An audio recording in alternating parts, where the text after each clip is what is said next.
बिलोली तालुक्यातील सगरोळी ही तालुक्यातील सर्वात मोठी असलेल्या ग्रामपंचायत निवडणुकीत सगरोळी विकास आघाडीच्या सर्व उमेदवारांना भरघोस मतांनी निवडून देत ग्रामस्थांनी गेल्या अर्धशतकापासून येथील देशमुख कुटुंबियांवरील विश्वास कायम ठेवल्याचे दिसत आहे।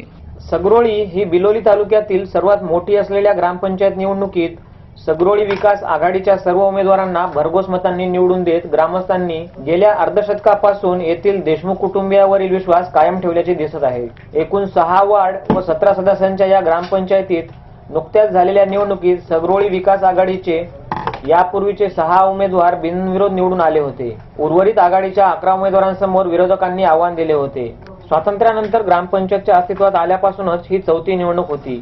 यापूर्वी सर्व निवडणुका येथे बिनविरोध झाल्या होत्या। हे सर्व श्रेय येथील देशमुख कुटुंबियांना जात आहे। यावेळी माजी सरपंच देवरावजी देशमुख यांच्या मार्गदर्शनानुसार व्यंकट सिद्धनोड तथा रोहित देशमुख यांच्या नेतृत्वाखाली सगरोळी विकास आघाडीच्या निवडणूक लढविली होती। याच ग्रामस्थांनी भरभरून मते दिल्याने गेल्या अर्धशतकातील देशमुख कुटुंबियांनी केलेल्या विकास कामाची ही पावती असल्याची भावना व्यक्त केली जात आहे। निकालानंतर सर्व उमेदवारांचे स्वागत होऊन माजी सरपंच देविदास देशमुख यांनी सर्वांनी सगरोळीच्या विकासात हातभार लावावे असेही आवाहन करत सर्वांचे आभार मानले।